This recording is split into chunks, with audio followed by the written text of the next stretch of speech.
देखिए, यज्ञ किया गया महाराज दशरथ के यहां। श्रृंगी ऋषि को बुलाया गया उस यज्ञ को संपन्न करवाने के लिए, और प्रसाद लेकर जब स्वयं यज्ञ नारायण प्रकट भये, आहा,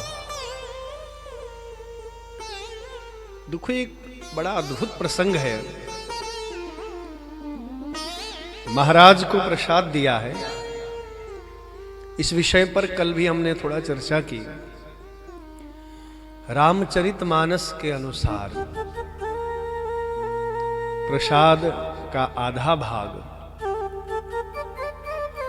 कौशल्या महारानी को, आधा भाग सुमित्रा, ये कैकेयी जी को दिया गया, और फिर आधा भाग जो कौशल्या का था वो उसने सुमित्रा को दिया, फिर आधा भाग कैकेयी ने भी दिया। ये प्रसंग है।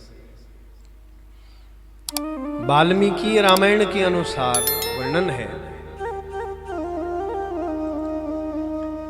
कि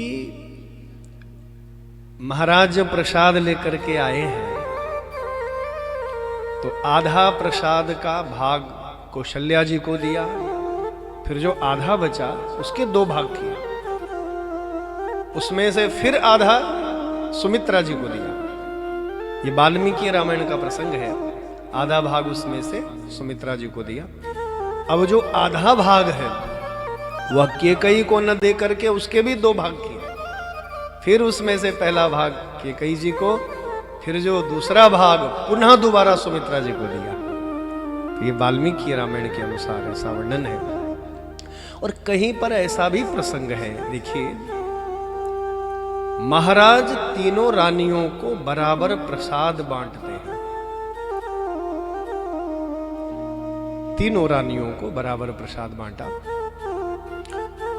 कौशल्या जी का प्रसाद कौशल्या जी को दिया, कैकेयी जी का प्रसाद कैकेयी जी को दिया, और सुमित्रा का प्रसाद जब सुमित्रा को देने गए तो कहते हैं कि माता सुमित्रा उस समय स्नान कर रही थी। देखिए, स्नान का अर्थ है शुद्धता और पवित्रता। यह शरीर जो है किसी भी प्रकार की त्रुटि हो सकती है, तो स्नान कर रही हैं और प्रसाद लेकर के जब महाराज दशरथ आए हैं तो सुमित्रा कहती है, स्वामी आप प्रसाद रख दीजिए, मैं ग्रहण कर लूंगी। और उसी समय एक पक्षी आया। ये बड़ा अद्भुत प्रसंग है, शायद नहीं सुने होंगे। पक्षी आया और सुमित्रा का प्रसाद लेकर के चला गया, उड़ता उड़ता उड़ता आकाश की ऊंचाइयों में। कोई सुरक्षित स्थान ढूंढ रहा हो, कहां ग्रहण करूं। इतने में एक दूसरा पक्षी मिला, तेरे मुंह में क्या है। दोनों में छीना झपटी शुरू हो गई। दोनों में छीना झपटी जब हुई तो बेचारा उस प्रसाद को बचाता बचाता दौड़ रहा है, उड़ रहा है। अंत में छीना झपटी में प्रसाद गिर गया मुंह से। वह दिव्य प्रसाद यज्ञ नारायण का, यज्ञ का जो सुफल था, वह प्रसाद मुंह से गिरा और वायु देवता ने अपने प्रचंड वेग के साथ उसको उड़ाया, और उड़ाते उड़ाते उड़ाते हिमालय में लेकर के गए। सुन लीजिए।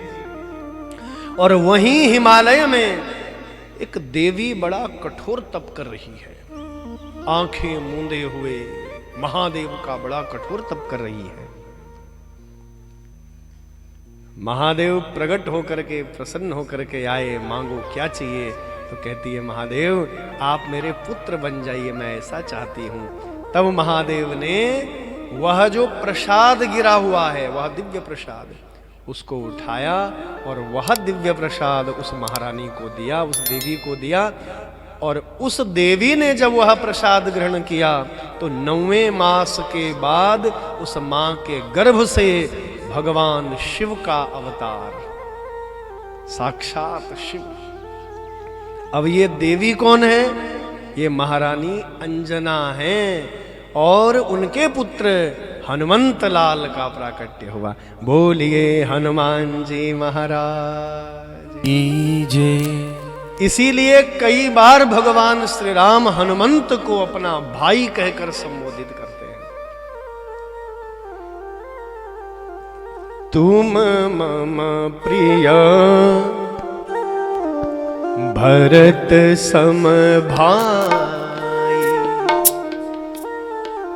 तुम मम प्रिय भरत सम भाई, तुम भरत के समान मेरे भाई हो हनुमंत। तो भगवान इन गूढ़ रहस्यों में शायद यही कहना चाहते हैं कि जिस अंश से मेरा जन्म हुआ है हनुमंत, उसी अंश से तुम्हारा भी जन्म हुआ है। तो ऐसा भी कहीं शास्त्रों में वर्णन है कि हनुमंत प्रभु के भाई हैं, उसी अंश से हनुमान जी महाराज का भी जन्म हुआ।